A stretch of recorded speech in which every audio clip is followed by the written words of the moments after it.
काबिल एहतराम Sindh employees alliance के चेयरमैन मोहतरम हाजी मोहम्मद अस्करी साहब ऐं सदस्य उन जे साथ जा साथी एम्प्लॉइज अलायंस जा मेंबर साहिबान इन स्टेज ते वेठल काबिल एहतराम मुंहिंजा दोस्त इन पिंडाल में रईज़न मीरपुर खास जा सिंध एम्प्लॉइज अलायंस जा मेंबर साहिबान ऐं हुयूर मुलाज़िमो अस्सलाम वालेकुम। सब खां पहिरियां रईज़न मीरपुर खास जे तमाम सिंध जे एम्प्लॉइज अलायंस में जेके शामिल मुलाज़िमीन आहिनि उन्हनि खे ऐं हिन एम्प्लॉइज जे मैनेजमेंट करण वारनि खे आउं मुबारकबाद पेश कयां।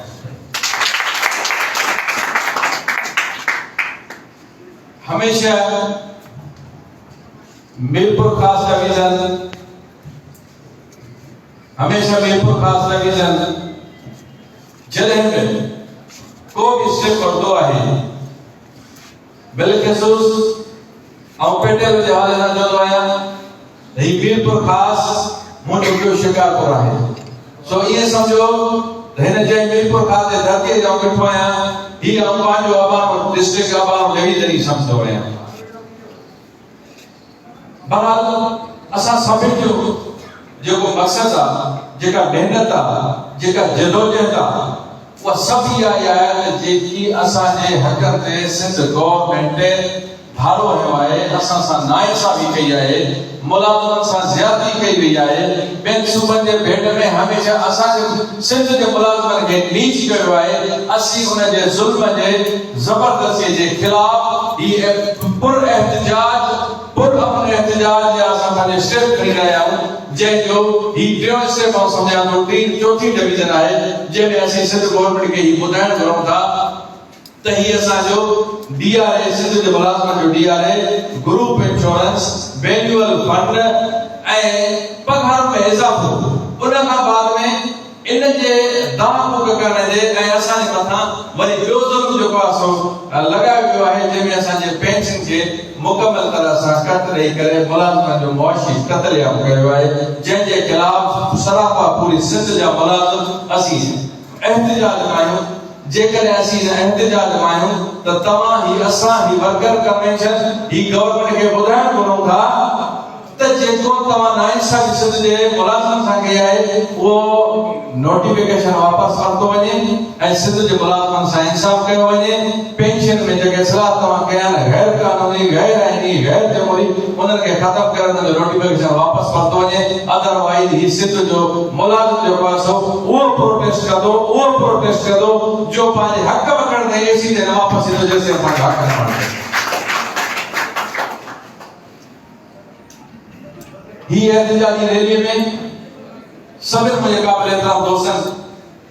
ॻाल्हायो आहे। हित वर्कर कन्वेंशन करण जो मक़सदु इहो आहे ही अवेयरनेस तव्हांखे ॾियणी आहे त दोस्तो असांखे ॿिए स्टेप लाइ तयारी पकड़नी आहे। ॿिए प्रोग्राम लाइ जेको बि अलायंस जे तरफ़ां जेको बि चेयरमैन जे तरफ़ां अनाउंस थींदो उन्हीअ जे हवाले सां असांखे हिन खां वधीक स्टेप खणणो आहे। छो त जॾहिं तव्हां सरकार सां लड़ो था स्टेट सां लड़ो था स्टेट सां टक्कर खाइण का सवली ॻाल्हि कान्हे का पर इहो तव्हांखे सम्झाए छॾियां थो स्टेट केतिरी बि मज़बूत हुजे पर जेकॾहिं अवाम मुलाज़िम यकबुती इताअत कनि त नेपाल जो हशर तव्हां ॾिठो त हिन शइ जे लाइ असीं अवां सां इकट्ठा थिया। ही मुंहिंजी गुज़ारिश हूंदी सभिनि दोस्तनि खे त जेकी भी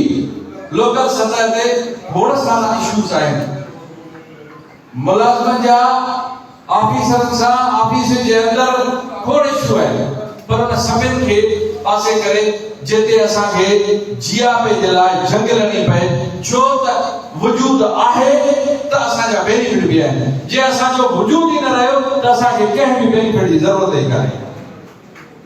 पहिरियों वजूद खे बचाइणो आहे। तो मुझे दोस्तों तव्हां हाणे खां पोइ पंहिंजे ज़िले में पंहिंजे तालुक़नि में पंहिंजे यूनिट जे अंदरि हर तंज़ीम जो दोस्त वही एरा वर्कर कनेक्शन करे जनरल बॉडी कर उन्हनि खे तैयार कयो मोटिवेट कयो त जंग जे लाइ तैयार कयो कहिड़े बि क़िस्म जो जंग जो अनाउंस थिए थो चाहे रोड ते वेहणो आहे चाहे कफन बदलणो आहे चाहे असांखे सीएम हाउस जो घेराव करणो आहे बिलावल हाउस जो घेराव करणो आहे पर असांखे तैयार रहणो आहे ये तैयार न रहणो त असीं हली करे प्रोटेस्ट करे वापस अचूं ऐसी ताईं वापस न अचूं जेसी ताईं असीं पंहिंजे मक़सद में कामयाब थी वापस नथा अचूं बहरहाल मुझे रिवीजन मिरपुर खां जे मां उन्हनि पंहिंजे भेनरुनि खे बि सलाम पेश कयां थो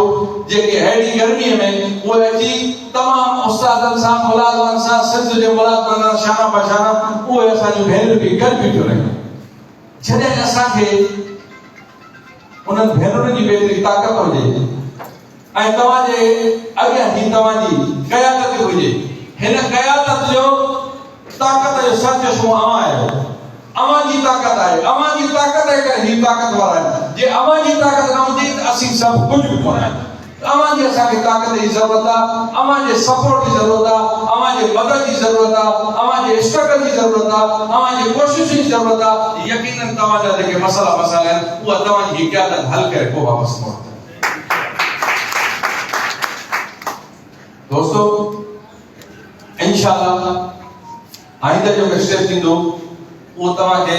बाज़ाब्ता तौर अनाउंस कयो वेंदो तव्हां सभिनि दोस्तनि खे हाणे खां वठी घर वापसि वेहणो न वो साईं चई वियो साईं छा चांडियो साहब बि चई वियो त बाबा ईअं न कयो त असांजो ही तमामु बहितरीन प्रोटेस्ट या प्रोग्राम थियो हाणे असीं ख़ुशि थी वेही रहूं न असांखे इहो ॾिसणो आहे त असांखे आइंदा वारो अमल इन खां अञा वधीक बहितर करणो आहे जॾहिं असां इहो पंहिंजे ज़हन में इहो पंहिंजे दिलि में समय रखंदासीं त असांखे वधीक स्ट्रगल करणी आहे यकीनन तव्हांजी कामयाबी तव्हांजा क़दम अचनि ऐं सलाम थो पेश कयां उमरकोट डिस्ट्रिक्ट जे मुलाज़िमनि खे बि थरपारकर जे मुलाज़िमनि खे बि जेकी परे परे 100 200 किलोमीटर खां पंध करे आया जेकी मीरपुर खां ज़िले जी एरिया जी जेका बि विच आहे उहा बि सम्झा थो 100 किलोमीटर जे फ़ासिले ते असांजा मुलाज़िम परे परे खां जेको आहे पहुता ऐं उन्हनि खे बि सलाम पेश थो कयां ऐं इहा उमेद थो रखां जॾहिं बि जेको आहे सवालनि जो सॾु थींदो सभ खां अॻे मीरपुर खां दरिया दोस्त त सभिनि दोस्तनि जी महिरबानी थैंक यू